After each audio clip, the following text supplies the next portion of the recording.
पुनर्वसु नक्षत्र की पगडंडी पर अतिचारी गति से गोचर करते हुए देवगुरु बृहस्पति जब आपके लाभ स्थान और खर्चों के भाव को ट्रिगर करेंगे तो आने वाले 10 महीनों में आपकी अर्थव्यवस्था में बड़े बड़े बदलाव आएंगे जो आपके भविष्य की दिशा को नए तरीके से तय करेंगे।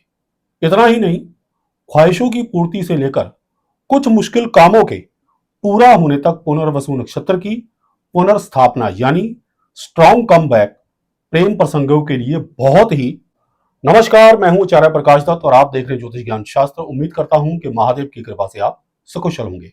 स्वागत है आप सभी का हमारी विशेष श्रृंखला गुरु नक्षत्र परिवर्तन 12 साल बाद फिर से देखेगा जलवा के 5वें भाग में, जिसमें सिंह राशि वालों के बारे में बताया जाएगा। 13 अगस्त 2025 को देवगुरु बृहस्पति के पुनर्वसु नक्षत्र में प्रवेश के साथ ही आपके जीवन में 12 साल बाद आपकी आमदनी में बढ़ोतरी से लेकर कई इच्छाएं ऐसे अचानक पूरी होंगी कि आने वाले 10 महीनों में आप शनि ढैया की मार से भी बचे रहेंगे। देवगुरु बृहस्पति तो बगैर किसी कंट्रोवर्सी के पूर्ण रूप से शुभ ग्रह हैं जो सदैव ही शुभ फल करते हैं, लेकिन अब साथ में आ चुका है एक बेमिसाल खूबियों से भरा हुआ नक्षत्र पुनर्वसु, जो वो करने जा रहा है जो पिछले 12 सालों में नहीं हुआ। इस नक्षत्र की विशेषता इसके नाम और सिंबल दोनों में छुपी हुई है। जैसा नाम वैसा गुण, पुनः और वसु यानी दोबारा से बसाना। मीन्स की गुरु का इस नक्षत्र में गोचर पुनर्स्थापना का वो समय है जिसमें आपको दोबारा अपनी लाइफ को सेट करने का मौका मिलेगा। एक तरह से यह आपकी जिंदगी की फिल्म का रीटेक है, ताकि आप अपनी जिंदगी के उन सीन्स को ठीक कर सके जिनमें आप पिछले 12 सालों में बेहतर ढंग से परफॉर्म नहीं कर पाए थे। ज्यादा पीछे नहीं जाते, जरा बीते 2 महीनों की याद कर लीजिए। 13 जून से लेकर 13 अगस्त के बीच का वो दौर जो काफी डिस्टर्बेंस से भरा हुआ था। इस समय में देवगुरु बृहस्पति राहु के नक्षत्र आर्द्रा में गोचर कर रहे थे। हालांकि देवगुरु बृहस्पति ने एक शुभ ग्रह होने के नाते इन 2 महीनों में भी आपका पूरा पूरा साथ दिया, लेकिन फिर भी आर्द्रा नक्षत्र की डिस्ट्रक्टिव नेचर एंड मूवमेंट पर आकर आपके कई बनते बनते काम या तो कंप्लीटली खराब करती गई या फिर रुकावट पैदा करके बीच में लटकाती गई। और यह तो होना ही था, क्योंकि आर्द्रा नक्षत्र के देवता रुद्र है और इस नक्षत्र की मूल प्रकृति है डिमोलिश करना यानी ध्वस्त करना। हालांकि प्रकृति के नियमों के अनुसार कोई भी बात गैर जरूरी नहीं होती, हर चीज का बनना और खत्म होना निश्चित है। लेकिन फिर भी किसे अच्छा लगेगा कि कोई बनता बनता काम एकदम से बिगड़ जाए। अच्छे भले चल रहे किसी काम में कोई ऐसी रुकावट आ जाए जिसकी उम्मीद ही ना हो, या फिर काम पूरा होने के बावजूद भी कोई ना कोई ऐसी कमी रह जाए जो सारे मजे को किरकिरा कर दे। किसी सिद्ध पुरुष को तो काम बनने या ना बनने से कोई फर्क नहीं पड़ता, क्योंकि वो इन चीजों से ऊपर उठ जाता है। लेकिन मुझ जैसे जाब जैसे ग्रस्त व्यक्तियों को तो फर्क पड़ता है, बल्कि बहुत ही ज्यादा फर्क पड़ता है। फेलियर सदैव ही कष्टकारी होती है। लेकिन अब 12 साल बाद एक ऐसा मौका आया है जिसमें सिंह राशि वाले वो कामयाबी हासिल कर पाएंगे जिसकी इनको लंबे समय से तलाश थी। देवगुरु बृहस्पति 10 महीनों के लिए अपने नक्षत्र पुनर्वसु में ट्रांजिट करेंगे तो परिस्थितियां एकदम से बदल जाएंगी। आने वाले 10 महीनों में नई अपॉर्चुनिटीज के साथ साथ आपको उन बिगड़े हुए कामों को ठीक करने के भी कई मौके मिलेंगे जो काम किसी ना किसी कारणवश या तो अधूरे रह गए थे या फिर कंप्लीटली खराब हो चुके थे। और पुनर्वसु नक्षत्र की इस रिवाइवलिस्टिक क्वालिटीज यानी फिर से ठीक करने वाली शक्तियां आपका 101% सहयोग करेंगी। यदि आप पूरे डेडिकेट एंड अलर्ट होकर इन 10 महीनों में काम करेंगे तो फेलियर की गुंजाइश भी 0% रहेगी। हर तीर निशाने पर लगेगा, क्योंकि पुनर्वसु नक्षत्र का सिंबल ही तीर और तीर रखने वाला तरकश है, जो यह हिंट दे रहा है कि इस नक्षत्र में लक्ष्य को भेदने के लिए असंख्य तीर है, अर्थात इसकी शक्ति असीम है, जिसके बल पर आपके टारगेट्स अचीव होते रहेंगे। काफी कुछ होगा इन 10 महीनों में। देवगुरु बृहस्पति की गति अतिचारी है और वो इन 10 महीनों में 3 बार राशि परिवर्तन करेंगे। 18 अक्टूबर को वो मिथुन राशि से कर्क राशि में जाएंगे, 11 नवंबर को वक्री होकर गोचर करते हुए 5 दिसंबर को फिर से मिथुन राशि में वापसी करेंगे। इसके बाद 11 मार्च को देवगुरु बृहस्पति मार्गी होंगे और अगले साल 2026 में 2 जून को फिर से कर्क राशि में प्रवेश कर जाएंगे। एक बहुत ही जरूरी बात पर गौर करेंगे तो आपको काल चक्र का एक और कमाल नजर आएगा कि कैसे देवगुरु बृहस्पति जानबूझकर वक्री मार्गी होते हुए इस शुभ नक्षत्र में 10 महीने गोचर करके ज्यादा समय ले रहे हैं ताकि हम ज्यादा से ज्यादा लाभ उठा सके। वरना अतिचारी गति होने के कारण इन्होंने आर्द्रा नक्षत्र को तो मात्र 2 महीनों में ही क्रॉस कर लिया था। इस वीडियो में मैंने बड़ी ही बारीकी से दैनिक जीवन में बोले जाने वाली आसान भाषा में पुनर्वसु नक्षत्र के चारों चरणों को ध्यान में रखते हुए 10 महीने का डेट वाइज यानी तारीख दर तारीख क्रमबद्ध तरीके से विश्लेषण किया है। वीडियो को अंत तक बहुत ही ध्यान से देखिएगा ताकि सब कुछ समझ में आ सके और आप सही समय पर सही एक्शन लेकर अपनी समस्या को खुद ही हल कर सके ताकि सफलता के द्वार खुलते जाएं। मैं आपको यकीन दिलाता हूं कि वीडियो को पूरा ध्यान से देखने पर आपको मुझसे होरोस्कोप चेक करवाने की भी जरूरत नहीं पड़ेगी। Now let us start. अब जानिए कि पुनर्वसु नक्षत्र के चारों सेक्टर्स यानी चारों चरणों को कवर करते हुए देवगुरु बृहस्पति एग्जैक्टली कैसा बिहेव करेंगे 10 महीनों का पूरा लेखा जोखा 4 कालखंडों यानी 4 भागों में। सबसे पहले बात करते हैं पहले कालखंड की जिसकी 2 ड्यूरेशन है यानी 2 अवधियां हैं। नंबर 1 पर 13 अगस्त 2025 से लेकर 29 अगस्त 2025 के बीच और नंबर 2 पर 30 जनवरी 2026 से लेकर 19 अप्रैल 2026 के बीच। इस दौरान देवगुरु बृहस्पति पुनर्वसु नक्षत्र के पहले चरण में रहते हुए मिथुन राशि में गोचर करेंगे और आपकी कुंडली के अनुसार यह गोचर 11वें भाव में हो रहा है। नक्षत्र के इस चरण के स्वामी ग्रह है मंगल। देवगुरु बृहस्पति पुनर्वसु नक्षत्र मिथुन राशि तथा बुध की इन्वॉल्वमेंट तो इस पूरे गोचर काल के अंत तक रहेगी क्योंकि ट्रांजिट करने वाले प्लैनेट बृहस्पति हैं। जिस नक्षत्र पर ट्रांजिट हो रहा है वो पुनर्वसु है तथा जिस राशि में ट्रांजिट हो रहा है वो मिथुन है तथा उसके स्वामी ग्रह बुध है। लेकिन प्रथम कालखंड में नक्षत्र के पहले सेक्टर यानी पहले चरण के स्वामी मंगल लीड रोल में रहेंगे जो आपकी कुंडली के अकॉर्डिंग भाग्य तथा चतुर्थ भाव यानी 9th एंड 4th हाउस के लॉर्ड हैं जिसके कारण भाग्य का साथ तथा मानसिक बल आपको मिलता रहेगा। देवगुरु बृहस्पति की बात करें तो वो आपकी कुंडली में 5th एंड 8th हाउस के लॉर्ड हैं। मींस की बृहस्पति के अंदर अचानक शुभ फल करने की एवं मैनेजमेंट की भरपूर क्षमता है। अब परिणाम क्या निकलेंगे देखिए। पुनर्वसु नक्षत्र गुरु और मंगल का यह गठजोड़ प्रथम कालखंड की शुरुआत से ही आपको भाग्य का साथ दिलवाएगा, इच्छाओं की पूर्ति करवाएगा और अचानक कोई ऐसी फाइनेंशियल ग्रोथ आपको मिल सकती है जो आपको हैरान कर दे। अपार्ट फ्रॉम दिस आपके डिसीजंस राइट डायरेक्शन में जाएंगे। पुनर्वसु नक्षत्र की रिवाइवलिस्टिक क्वालिटी मंगल का भाग्यवर्धक सुरक्षा घेरा और गुरु का विजडम तथा अचानक लाभ देने वाला प्रभाव आपको इस पहले कालखंड में ही बहुत कुछ दिलवा सकता है। नौकरी पेशा लोगों को अचानक इंक्रीमेंट या प्रमोशन मिल सकती है। सरकारी जॉब कर रहे लोगों को हायर रैंक मिल सकता है। व्यापारियों के लाभ का ग्राफ एकदम से ऊपर जा सकता है। 13 जून 2024 से लेकर 13 अगस्त 2024 के बीच जब देवगुरु बृहस्पति राहु के डिस्ट्रक्टिव नक्षत्र आर्द्रा में थे तब कई सिंह राशि वालों के प्रमोशन, इंक्रीमेंट या बदलियों के बनते बनते काम एंड मूवमेंट पर आकर अटक गए थे। ऐसा ही कुछ कारोबारियों के साथ हुआ था। जहां प्रॉफिट की उम्मीद थी वहीं पर मामला या तो कॉस्ट टू कॉस्ट पर आकर रुक गया था या फिर उनको घाटा उठाना पड़ा। लेकिन अब ऐसा नहीं होगा। आप देख लेना इस प्रथम कालखंड में चाहे आप व्यापारी हैं या फिर नौकरी पेशा, आपको डिजायर्ड रिजल्ट्स मिलने ही मिलने हैं यानी लाभ होना निश्चित है। और भी कई शुभ फल इस प्रथम कालखंड में आपको मिलेंगे। मंगल क्योंकि विदेश यात्रा के भाव यानी 9th हाउस के लॉर्ड हैं, मंगल को आकाश तत्व ग्रह देवगुरु बृहस्पति द्वारा मिलने वाला स्टिमुलेशन विदेश यात्रा के रुके हुए कामों को एकदम से एक्टिव कर देगा। यदि आप विदेश जाने के इच्छुक हैं तो इच्छाओं की पूर्ति के भाव में बनने वाला यह शानदार कॉम्बिनेशन आपकी विदेश यात्रा की योजना को अवश्य ही पूरा करेगा। यहां तक कि उन केसेस में भी सफलता मिलेगी जहां डॉक्यूमेंटेशन की कमी के कारण वीजा फाइल प्रोसेसिंग में अटकी हुई थी। इस कालखंड में अब पुनर्वसु नक्षत्र का रिवाइवलिस्टिक इफेक्ट रुके हुए प्रोसेस को दोबारा स्टार्ट करवा सकता है। बस इसके लिए एक उपाय कर लेना कि अपने बुध यानी डॉक्यूमेंटेशन को स्ट्रॉन्ग कर लेना। बेस्ट उपाय है मां दुर्गा की आराधना और छोटी कन्याओं को बुधवार के दिन मीठा खाने को देना। मंगल क्योंकि फोर्थ हाउस के लॉर्ड हैं, इसलिए प्रॉपर्टी वगैरह की खरीद के काम में भी सफलता आपको मिलनी शुरू हो जाएगी। वैसे भी मंगल नैसर्गिक रूप से भी भूमि के कारक होते हैं, यानी natural significator of land.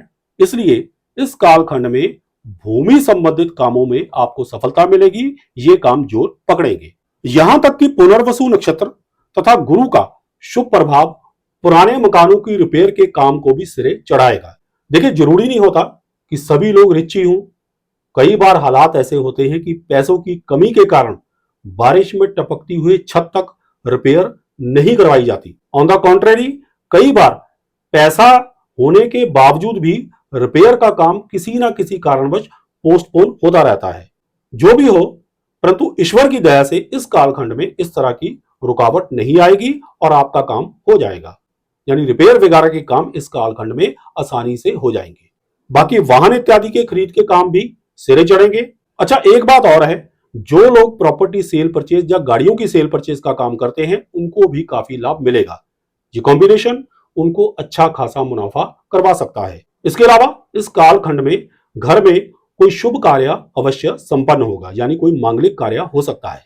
11th house में इस कॉम्बिनेशन के बनने से जहां एक और बड़े भाइयों तथा मित्रों का सहयोग मिलेगा, वहीं दूसरी ओर थर्ड हाउस पर गुरु की 5वीं दृष्टि के चलते छोटे भाइयों से भी सहयोग मिलता रहेगा। आप देख लेना कि इस कालखंड में आपके भाई बहन तथा मित्रों का सर्कल आपके ऊपर अपनी जान छिड़केगा। थर्ड हाउस पर इस कॉम्बिनेशन का प्रभाव ये इशारा भी कर रहा है कि इस कालखंड में आपकी कई छोटी मोटी यात्राएं भी होगी जो कामकाज से संबंधित होगी। इसके अलावा किसी धार्मिक यात्रा का योग भी बन सकता है। फिफ्थ हाउस पर देवगुरु बृहस्पति की सप्तम दृष्टि रहेगी, जो शिक्षा और शेयर मार्केट जैसे क्षेत्रों में तो अच्छे संकेत दे रही है, परंतु प्रेमी या प्रेमिका के साथ अचानक किसी बात पर बहसबाजी के आसार दिख रहे हैं। मंगल की इन्वॉल्वमेंट अचानक मन के अंदर एग्रेशन को लाकर सिचुएशन को टेंस कर सकती है। हालांकि आपका या आपके लव पार्टनर्स का गुस्सा क्षणिक यानी मोमेंटरी होगा, लेकिन बड़ी समस्या खड़ी कर सकता है। पहले से ही उपाय कर लीजिए ताकि यह नौबत ही ना आए। मंगलवार के दिन हनुमान जी के मंदिर में सिंदूर चढ़ा दीजिए, इससे समस्या काफी हद तक सॉल्व हो जाएगी, बल्कि पूरी ही सॉल्व हो जाएगी। In the same way 7th house पर गुरु की सप्तम दृष्टि रोजमर्रा की आमदनी में बढ़ोतरी से लेकर शादी ब्याह के कामों के लिए सफलता के संकेत दे रही है।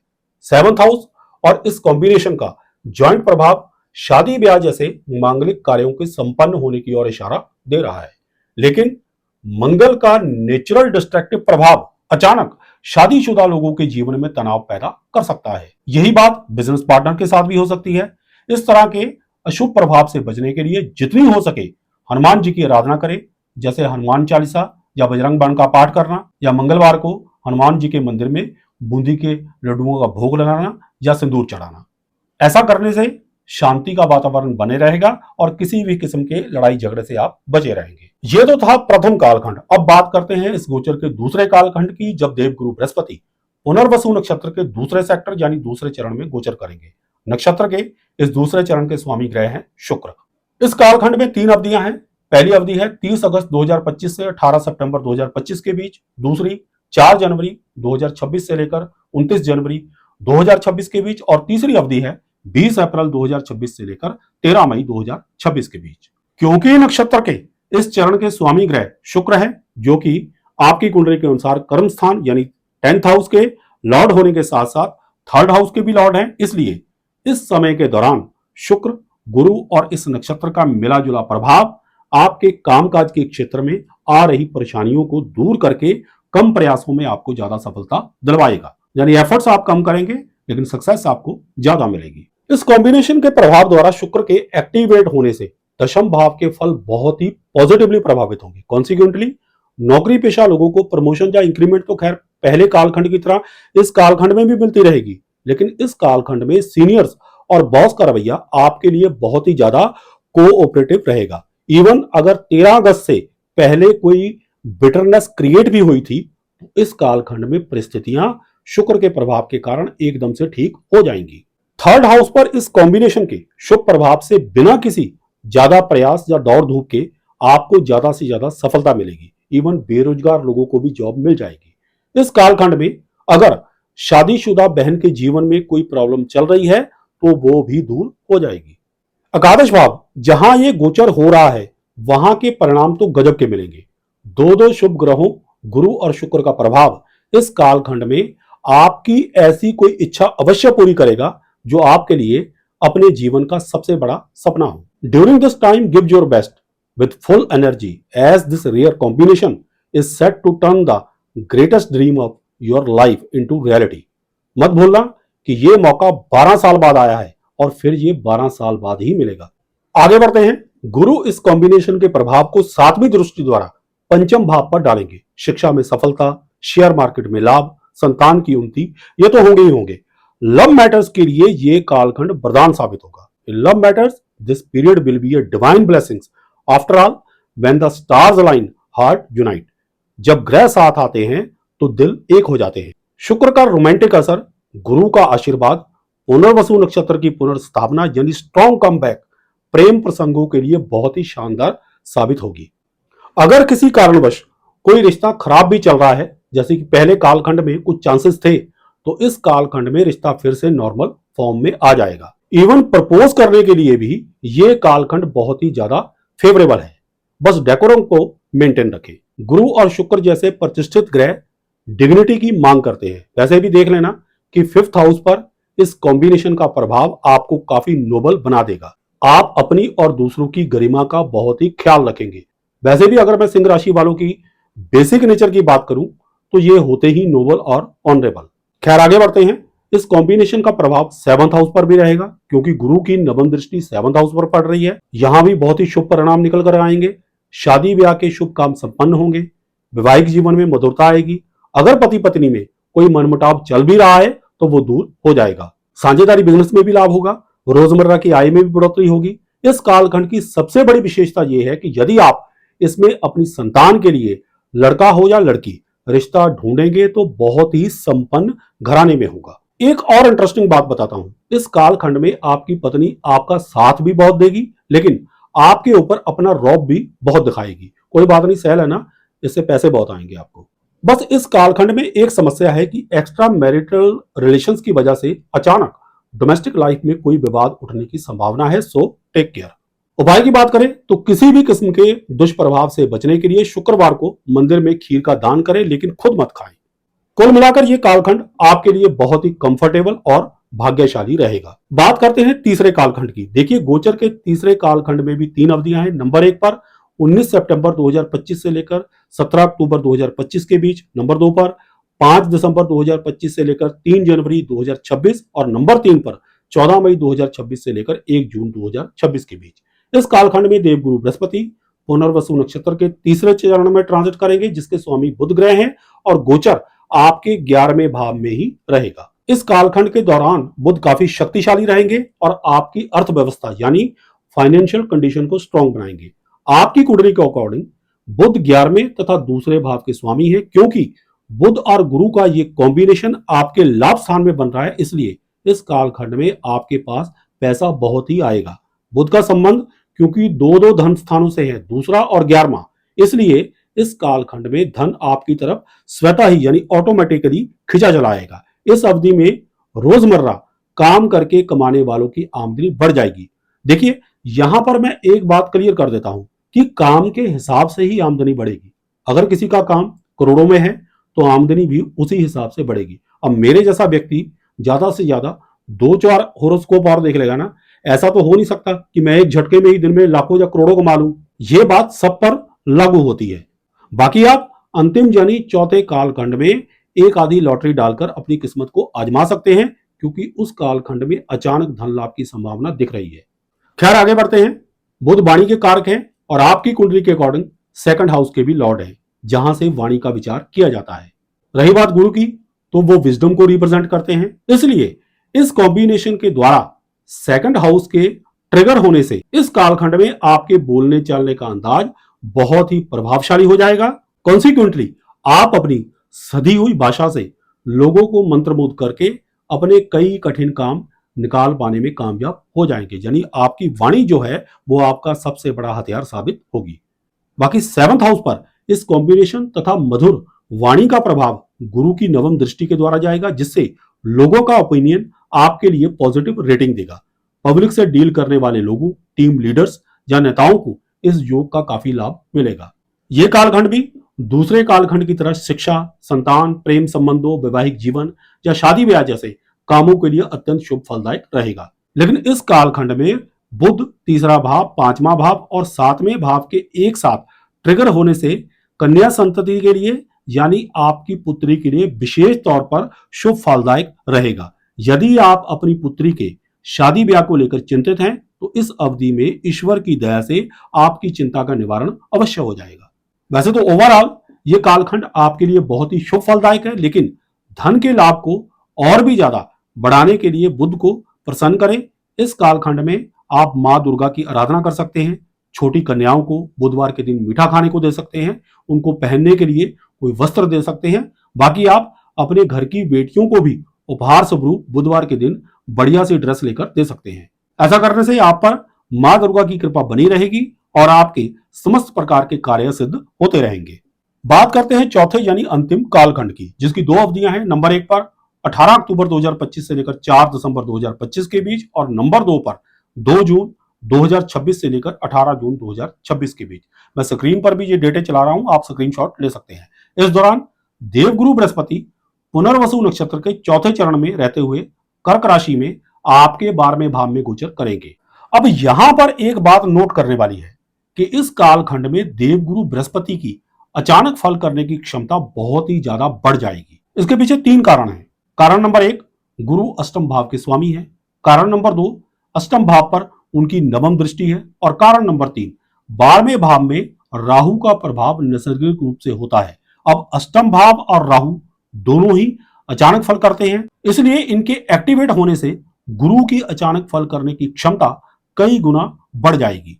एक और भी बात है, इस अंतिम कालखंड में गुरु की कर्क राशि में एंट्री के साथ ही आपके खर्चों का भाव तथा चंद्रमा के द्वारा शासित पुनर्वसु का चौथा सेक्टर स्टिमुलेट हो जाएगा, जिससे आपके खर्च बढ़ जाएंगे जो अचानक होंगे लेकिन शुभ कामों पर होंगे। गुरु 12वें भाव में गोचर कर रहे हैं, विदेश यात्रा पर खर्च हो सकता है, पीआर वगैरह के प्रोसेसिंग चार्जेस पर आपका खर्च हो सकता है, एम्बेसी वगैरह की फीसेस होती है, एजेंट्स के चार्जेस होते हैं। 4th हाउस पर गुरु की पंचम दृष्टि के परिणाम स्वरूप घर में किसी शुभ कार्य, कोई सेलिब्रेशन वगैरह पर बड़ा खर्च हो सकता है, घर बनाने और वाहन इत्यादि की खरीद पर बड़ा खर्च हो सकता है। ये कॉम्बिनेशन क्योंकि पुनर्वसु नक्षत्र की सहायता से 12वें भाव में बन रहा है, इसलिए विदेश में भी घर बन सकता है। यहां तक कि यदि आप विदेश छोड़कर वतन वापसी का इरादा रखते हैं तो गुरु इसमें भी आपको कामयाबी दिलवा देंगे। यहां पर मैं एक बात क्लियर कर देता हूं कि जब भी 12वें भाव और चौथे भाव की कनेक्टिविटी गुरु के द्वारा बने और वो भी पुनर्वसु नक्षत्र की इन्वॉल्वमेंट के साथ, तो 2 वे ट्रैफिक खुल जाता है। आप देश से विदेश और विदेश से देश दोनों ही जगह सेटल हो सकते हैं। इसके अलावा अगर आपकी जन्म कुंडली में बुध और गुरु की युति हुई तो आप इस अवधि में कोई प्लाट वगैरह अवश्य खरीदेंगे, यानी लैंड कोई बड़ी आप जरूर खरीदेंगे। बाकी 6th हाउस पर देवगुरु बृहस्पति की सप्तम दृष्टि रहेगी, कॉन्सिक्वेंटली ऋण भार चुकाने से धन जाएगा, यह भी एक शुभ काम है। अल्टीमेटली देखें तो आपका ऋण का भार हल्का हो रहा है। किसी पुरानी बीमारी के परमानेंट उपचार के लिए या किसी कोर्ट केस के निपटारे के ऊपर आपका धन खर्च हो सकता है, जो आपको अल्टीमेटली तो रिलीफ ही देगा। खर्च तो इस अवधि में बड़े बड़े होंगे, पर राहत की बात यह है कि मून के साथ यानी चंद्रमा के साथ गुरु के स्ट्रॉन्ग कनेक्शन के कारण लिक्विडिटी ऑफ कैश यानी पैसों की उपलब्धता बनी रहेगी। ऐसा नहीं होगा कि हाथ आपका तंग हो जाए। अब बात करते हैं उपायों की। जहां तक उपायों का प्रश्न है तो काफी जरूरी उपाय तो मैं वीडियो के अलग अलग कालखंडों में बता ही चुका हूं। बाकी इसके अलावा किसी जरूरतमंद गुरु की मदद करना सर्वश्रेष्ठ उपाय है, जो आप किसी भी तरीके से कर सकते हैं, वो चाहे श्रम से हो या पैसों की मदद से। इसमें परंपरागत गुरुजनों के अलावा स्कूल टाइम या कॉलेज टाइम के शिक्षक भी हो सकते हैं, आप उनकी भी मदद कर सकते हैं या उनको कोई गिफ्ट वगैरह दे सकते हैं। बाकी जो आपके परंपरागत गुरु, पुजारी या कुल पुरोहित हैं, उनका तो सम्मान निर्विवादित रूप से करना ही है। इसके अलावा अपने बर्थ चार्ट के अकॉर्डिंग मंगल, शुक्र, बुध और चंद्रमा से संबंधित उपाय भी करते रहिए, ताकि देवगुरु बृहस्पति को इन 4 ग्रहों का सपोर्ट भी मिलता रहे। Last but not least, this period will bring the restoration of everything you once thought was lost, यानी ये समय उन सभी चीजों की पुनर्स्थापना करेगा जिन्हें आपने कभी खोया हुआ समझ लिया था। तो ये था हमारी विशेष श्रृंखला गुरु नक्षत्र परिवर्तन 12 साल बाद फिर से देखेगा जलवा का 5वां भाग, जो सिंह राशि वालों के लिए था। आशा करता हूं कि वीडियो में दी गई जानकारियों से आप लाभान्वित होंगे। अगर आपको हमारी ये वीडियो पसंद आई हो तो इसे लाइक करें, शेयर करें, हमारे चैनल ज्योतिष ज्ञान शास्त्र को सब्सक्राइब करें और साथ में बेल आइकन को दबा दें ताकि हमारी हर नई वीडियो की नोटिफिकेशन आप तक सबसे पहले पहुंचे। जल्दी मिलूंगा इस श्रृंखला के 6ठे भाग में कन्या राशि को लेकर। तब तक के लिए सुखी रहें, स्वस्थ रहें, इसी मंगल कामना के साथ जय सिया राम, हर हर महादेव और बोलो श्री हरि विष्णु भगवान की जय।